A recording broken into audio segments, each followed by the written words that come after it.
আসসালামু আলাইকুম। আজকে আমরা অনার্স দ্বিতীয় বর্ষের মেজর এবং নন মেজরের জন্য খুবই গুরুত্বপূর্ণ অধ্যায় সপ্তম অধ্যায়ের থিওরি শুরু করবো। তো এই অধ্যায়ে তিনটা থিওরি আছে। আমরা সর্বপ্রথম প্রথম যে থিওরিটা আছে যে আমরা অঙ্কের ভিতরে করতাম যে একবার অন্তরীকরণ করলে তার মান শূন্য করতে হয়, ওই থিওরিটা করব। তো ওই থিওরিটার নাম কি? লঘিষ্ঠ ও গরিষ্ঠ মান বিদ্যমান থাকা প্রয়োজনীয় শর্ত। তো এটা আমরা আগেই জানি যে প্রয়োজনীয় শর্তটা কি, একবার অন্তরীকরণ করে তার মান শূন্য করতে হয়। তো এটা আমরা প্রমাণ করব। তো এটা প্রমাণ করতে হলে সর্বপ্রথম টেলরের উপপাদ্যটা আমার লেখা লাগবে। এই যে এ বি সি নেওয়ার পরও কিন্তু ডট ডট দেওয়া আছে, এর মান কিন্তু আরো এর ভিতরে আরো চলক আছে। তো এটা কিন্তু মনে রাখার সহজ উপায় আছে। এই যে এই পর্যন্ত লেখার পরে এই জিনিসটাই কিন্তু বারবার লেখা হয়, এই যে H del del X K del del Y L del del Z, এটাই কিন্তু লেখা আছে H del del X K del del Y. এর পরবর্তীতে এই যে F of X Y Z, এবার কমা এ বি সি, এটাই কিন্তু বারবার লেখা হয়। তো চেঞ্জ কোন জায়গায়? প্রথমে আসছে এটা, এই লেখার পর এটা হচ্ছে এর পাওয়ার ওয়ান, আর এখানে মূলত ওয়ান ফ্যাক্টরিয়াল, ওয়ান ফ্যাক্টরিয়াল মানে ওয়ান, এই জন্য এখানে উল্লেখ নেই। এর পরবর্তীতে ওয়ান বাই টু ফ্যাক্টরিয়াল, এরপর এই যে ভিতরে এটা লেখা, এরপর টু, এর পরবর্তীতে আরো অনেকবার হবে এই যে plus plus dot dot dot, এর পরবর্তীতে হবে ওয়ান ভাগ থ্রি ফ্যাক্টরিয়াল, ওইটার ক্ষেত্রে এইটের পাওয়ার লিখতে হবে থ্রি, এরপরে ওয়ান বাই ফোর ফ্যাক্টরিয়াল, এর পাওয়ার লিখতে হবে ফোর। এভাবে চলতে চলতে এন পর্যন্ত যাবে। তাহলে আমার সূত্র ওই পর্যন্ত লেখার প্রয়োজন নেই, আমি প্লাস যে ডট ডটের ভিতরে রাখলাম। এর পরবর্তীতে লিখে রাখছি যে যেহেতু এইচ কে এর অতি ক্ষুদ্র, তাই এর দ্বিঘাত এবং উচ্চতার ঘাত বাদ দিয়ে পাই। এই যে অঙ্কের ভিতরে কিন্তু এই যে এইচ কে এল আছে, এই যে এইচ কে এল আছে, এরপরও এইচ কে এল আছে। এখন এখানে উল্লেখ করে যে এই স্কেলটা উল্লেখ করা আছে, এই স্কেল এর মান অতি ক্ষুদ্র, খুবই ক্ষুদ্র মান, এজন্য এর মানটা ধরা পড়ে না। এজন্য এখানে লেখা আছে দ্বিঘাত এবং উচ্চতার ঘাত বাদ দিয়ে পাই। এখন আমরা জানি যে পাওয়ার বাড়ালে কিন্তু মান বাড়ে, কিন্তু অনেক ক্ষেত্রে কিন্তু পাওয়ার বাড়ালে মান বাড়ে না, পাওয়ার বাড়লে কিন্তু আস্তে আস্তে মান কমে যায়। কেমন? আমি একটা সংখ্যা লিখি, যখন এই যে সংখ্যাগুলো খুবই ক্ষুদ্র হয়, সাপোজ একটা সংখ্যা লিখলাম আমি 0.5, এই যে 0.5, এটা যদি আমি স্কয়ার করি তাহলে 0.5 এর স্কয়ার, এটাকে করলে কত হয়? 0.25। এটা যদি পাওয়ার আরো আমি বাড়াই তাহলে 0.5 এর পর যদি আমি কিউ করতাম তাহলে এই যেত 0.125। তাহলে এখান থেকে আমি খেয়াল করি যে প্রথম সংখ্যাটা ছিল 0.5, এটা একটা সংখ্যা ছিল, এর পাওয়ার যখন আমি দ্বিঘাত করলাম, বাড়ালাম, 2 করলাম, তখন কিন্তু 0.25 হয়ে গেছে। 25 তো বলা যায় না, তো এইটা 0.5 মানে কিন্তু এটা 50, তো 50-এর থেকে অর্ধেকে গেছে 25। এর পরবর্তী পাওয়ার যখন আমি আরো বাড়াচ্ছি তখন কিন্তু 12, এটা মূলত হচ্ছে 12 মানে 12.5, 25-এর অর্ধেক হয়ে গেছে। তাহলে যত পাওয়ার বাড়াবো আমি কিন্তু মান পাচ্ছি আস্তে আস্তে কমছে। তাহলে সব ক্ষেত্রে কিন্তু পাওয়ার বাড়ালে মান বাড়ে না, কিছু ক্ষেত্রে যখন একদম ছোট মান হয় তখন কিন্তু পাওয়ার বাড়ালে মান কমে যায়। এই জন্য লেখা হয়েছে যে পরবর্তীতে পাওয়ার বাড়ালে মান এত কমে যাবে যে এর মানগুলা ধরার প্রয়োজন হয় না। এজন্য এই যে কোন মান বাদ দেবো? দ্বিঘাত এবং উচ্চতার ঘাত। তার মানে দ্বিঘাত শুরু কোন জায়গায়? এই যে পাওয়ার 2, এই ঘাত সহ উচ্চতার ঘাত মানে কি প্লাস ডট ডট ডট, এর পরবর্তী যে মানগুলো আছে সবগুলো বাদ দিতে হবে। তাহলে এই মানটা এবং এর পরবর্তী সব মান যদি বাদ দিয়ে দিই তাহলে আমার থিওরিটা থাকছে কিন্তু শুধু এর আগের টুক, মানে এখান থেকে এই যে এই পর্যন্ত, এখান থেকে এই পর্যন্ত আমার টেলর উপপাদ্যটা থাকবে। আর বাকি এইগুলো আমি এই যে বাদ দিয়ে পাই, এই লাইন থেকে লিখবো।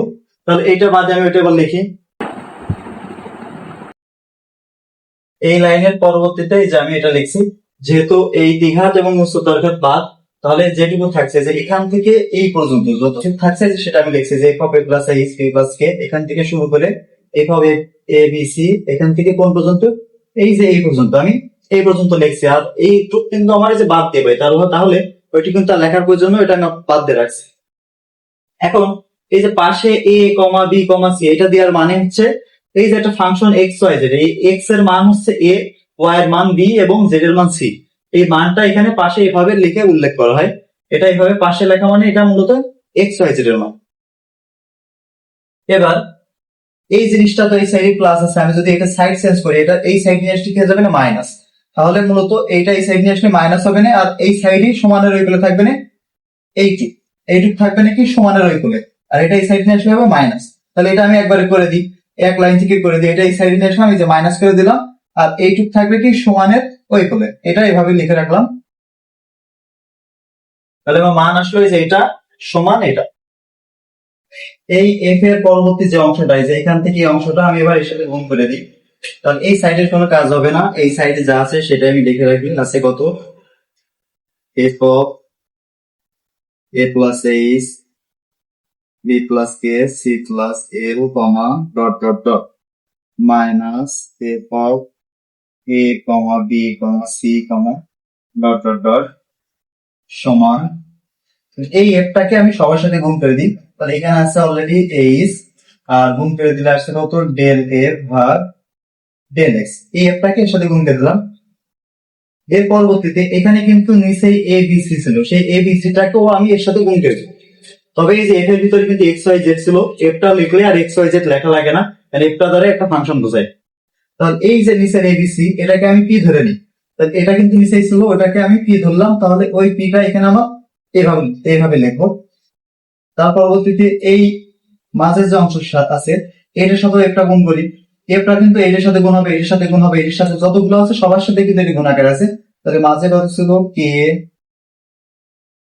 ডেল এফ ডেল ওয়াই, এটারও নিচে আসবে কোনটা, এই যে নিচে এই মানটা পি ধরেছে এটা, তাহলে প্লাস এর পরবর্তী কোনটা আসবে ডেল এফ, আর নিচে হচ্ছিল ডেল জেড, এটা নিচে পি প্লাস ডট ডট। এর পরবর্তী কিন্তু যে প্লাস ডট ডট আবার কিন্তু অনেক মান আছে, তো এই যে পিটা কার মান ধরেছে সেটা আমি উল্লেখ করে দিই, যেখানে পি সমান আমি ধরেছি কোনটা এ comma B comma C comma dot dot. এই যে এক্স ওয়াই জেড এর যে মান ছিল এবিসি এটা আমি পি ধরেছি, পিটা নিচে ছিল, এই জন্য এটাও তো সবার সাথে গুণ হবে, সেই জন্য প্রত্যেকটা নিচে এই যে ভিতরে এই যে পিটা ছিল কার অংশ, এই যে এফ এর ভিতরে এক্স ওয়াই জেড, এই জন্য এই অংশটা ব্র্যাকেট দিয়ে আমি ওখানে পির মানটা লিখে দিচ্ছি। এখানেও এফ আছে, এই জন্য এখানেও নিচের দিকে পি লিখে দিচ্ছি, এখানেও নিচে পি লিখে রাখছি। এর লঘিষ্ঠ বা গরিষ্ঠ মান থাকার কথা বলেছে, সেটাই আমি যাব। তো প্রথম আমি লঘিষ্ঠটাই করে কাজ করি, এর পরবর্তীতে গরিষ্ঠের কাজ করবো। তাহলে প্রথমে আমি দেখবো যে F of A comma B comma C comma dot dot, এই মানটা যদি লঘিষ্ঠ হয়, এই মানটা যদি লঘিষ্ঠ হয় তাহলে সূত্র হয় এটা এফ অফ এ প্লাস, এই যে এল লিখতে হবে, A plus H comma B plus K comma C plus L comma dot dot dot minus F of A comma B comma C. যখন লঘিষ্ঠ হয় তখন সূত্র হচ্ছে শূন্য সমান এবং শূন্য থেকে বড়। এইটার যে মান ছিল সেটা আমি লিখবো, এই যে এইটার সমান ছিল আবার এটা, তাহলে এইটার পজিশনে আমি আবার ওটা লিখবো এইচ এর del X E plus K del F del Y E plus L del F del Z P plus dot চিহ্ন যেটা ছিল সেটা। তাহলে এইটার মান লঘিষ্ঠটা লিখলাম, এবার আমি গরিষ্ঠটা লিখবো, তারপর এটা মুছে দিচ্ছি উপরে করি F of A comma B comma C comma dot, যদি গরিষ্ঠ হয় তাহলে গরিষ্ঠের ক্ষেত্রে হবে উল্টা, এটা যেমন জিরো সমান এবং জিরো থেকে বড় ছিল, গরিষ্ঠের ক্ষেত্রে হবে জিরো সমান এবং জিরো থেকে ছোট হবে। তাহলে চিহ্নটা হবে F of A plus H, এই যে বাম সাইডে যেটা ছিল এটাই লিখতে হবে, এ প্লাস এইচ কমা যে এটাই লিখতে হবে B plus A comma C plus L comma dot dot dot minus F of A comma B comma C comma dot dot dot. এর মানটা হবে এবার কি শূন্য থেকে ছোট বা শূন্য সমান, এইটার সমান যেটা ছিল সেটাও লিখে দিই। এইটুক সমান কত ছিল, এই যে এইটুক সমান ছিল যেটা, ওইটার মান কত ছিল এইচ এল এর del X E plus K del এর del Y P plus L del এর del Z P plus dot, এটা মনে হবে বেশি না। এটা কিন্তু আমি সবসময় ডেল বলি, তবে এটা কিন্তু পার্শিয়াল ডি বলা হয়, তো আমি ওইটা বলি না, আমি সবসময় কিন্তু ডেলটাই বলি, এটা আমরা ডেল বলে মনে রাখি। এই জিনিসটা আমরা কিভাবে মনে রাখবো একটু খেয়াল করি, এই অধ্যায়টা একটু এভাবে ভাবে যে অধ্যায়টা উল্টা, উল্টা ভাবে কি হচ্ছে দেখি, যখন লঘিষ্ঠ, লঘিষ্ঠ মানে কিন্তু ছোট, এই যে লঘিষ্ঠ লিখছি, লঘিষ্ঠ মানে কিন্তু ছোট, ছোটর ক্ষেত্রে মূলত হওয়া উচিত ছিল কি জিরো থেকে ছোট, কিন্তু এটা হয়েছে কি জিরো থেকে এই মানটা বড়, আর যখন আমি গরিষ্ঠ লিখেছি তখন হচ্ছিল কি এটা 0 থেকে বড়, গরিষ্ঠ মানে বড়, কিন্তু এটা কিন্তু উল্টা, 0 থেকে ছোট হয়েছে। তার মানে যখন লঘিষ্ঠ বলবো তখন 0 থেকে বড়, লঘিষ্ঠ মানে ছোট হলেও বড়, কিন্তু যখন গরিষ্ঠ এটা বড় হলো এটা কি হবে 0 থেকে ছোট। এভাবে মনে রাখবো উল্টা। এটা তাহলে আমি এটাকে একটা সমীকরণ দিয়ে রাখি এবং এটাকে আমি 2 নম্বর সমীকরণ দিলাম। 1 এবং 2 এই দুইটা সমীকরণ থেকে আমরা কি দেখতে পাচ্ছি যে দুইটার ভিতরেই একটা জিনিস কমন আছে, যে দুটার ভিতরেই সমান আছে, শূন্য সমান, এটাও শূন্য সমান আছে, এটাও শূন্য সমান আছে। তাহলে গরিষ্ঠ এবং লঘিষ্ঠ যখন আমি একসাথে লিখবো তাহলে কিন্তু সমান সমানটা দুটার ভিতরেই ছিল, সেজন্য একসাথে লিখলে কিন্তু এই সমানটা পাবো দুটার ভিতরে। সেজন্য আমি লিখবো যে 1 ও 2 হতে পাই, এটা হচ্ছে দিন।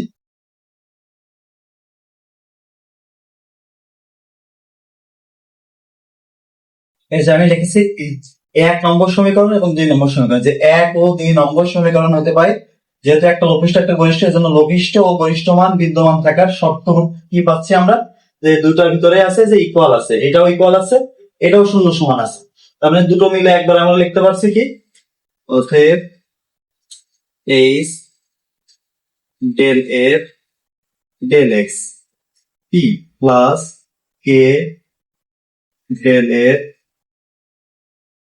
Del Y P plus del del F del Z plus dot dot dot সমান শূন্য। এই যে সমান, এই যে দুটো মিলে শর্ত পেলাম কি, এটাও সমান ছিল, এটাও সমান ছিল, একমাত্র সমানটাই দুটোর ভিতরে কমন আছে, এই জন্য দুটোর ভিতরে থেকে আমি একটা জিনিসই কমন পাচ্ছি, সেটা হচ্ছে শূন্য সমান। এই জন্য এইটা সমান একবারে কমন মানটা শূন্য সমানটা আমি লিখছি। এবার এখান থেকে আমি একটা জিনিস খেয়াল করি, এখানে এইচ কে এল এই যে চলকগুলো ছিল এইগুলো হচ্ছে স্বাধীন রাশি, কেউ কারোর সাথে যোগ বিয়োগ হয় না। যেমন আমরা ভেক্টর থেকে করে আসছি যে আই এর চলকের সাথে কখনো জে চলকের যোগ হয় না, বা আই চলকের সাথে জে চলকের বিয়োগ হয় না।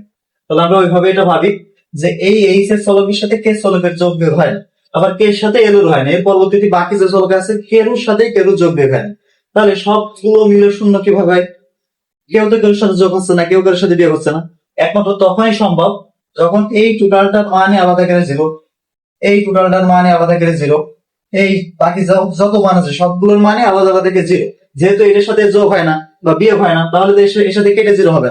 0 কখন সম্ভব, যে এইটার মানও 0, এইটার মানও 0, এইটার মানও 0, এইভাবে বাকি যতগুলো মান আছে সবার মানে আলাদা আলাদা থেকে যদি শূন্য হয় তাহলে কিন্তু আমরা লিখতে পারি যে এইটার সবগুলোর যোগফল 0। সেজন্য পরবর্তী লাইনে আমি লিখবো, এটা লিখছি যে যেহেতু এই যে এইচ কে এল স্বাধীন রাশি, অতএব এইচ কে এল এর সাথে যে জিনিসটা ছিল সেটার মান আলাদা করে শূন্য, del F del X P এইটার মান শূন্য, পরবর্তী এটার মান শূন্য, এটার মান শূন্য, তো সবগুলো শূন্য, এই জন্য পাশে শূন্য না লিখে আমি সমান দিয়ে সবগুলো একবারে শেষে শূন্য লিখি।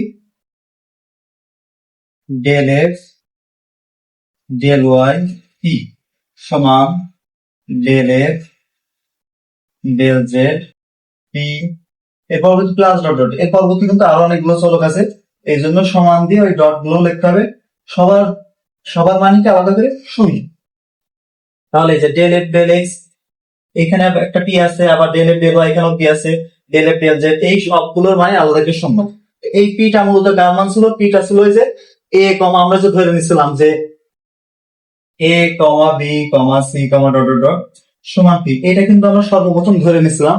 তো সেই ধরা মানটা যদি আমি আবার বাংলায় লিখে দিই তখন কিন্তু এই পাশে আর লেখা লাগবে। তাহলে ওই বিন্দুটা লিখি যে A comma B comma C dot dot dot বিন্দু, এই বিন্দুটা কিন্তু আমি এখানে উল্লেখ করে দিলাম, তাহলে এখানে পাশে আর লেখা লাগবে না। এই বিন্দুতে কি আসছে যে ডেল এফ ডেল এক্স, এর পরবর্তী কোনটা del F del Y del F del Z সমান যতগুলো মানে আসুক শূন্য। তাহলে এই অধ্যায় থেকে আমরা পাচ্ছি কি, যে ফাংশনটাই থাক যার সাপেক্ষে অন্তরীকরণ হোক, একবার অন্তরীকরণ করলে তার মান শূন্য, এটাই কিন্তু লঘিষ্ঠ বা গরিষ্ঠ মান বিদ্যমান থাকার প্রয়োজনীয় শর্ত।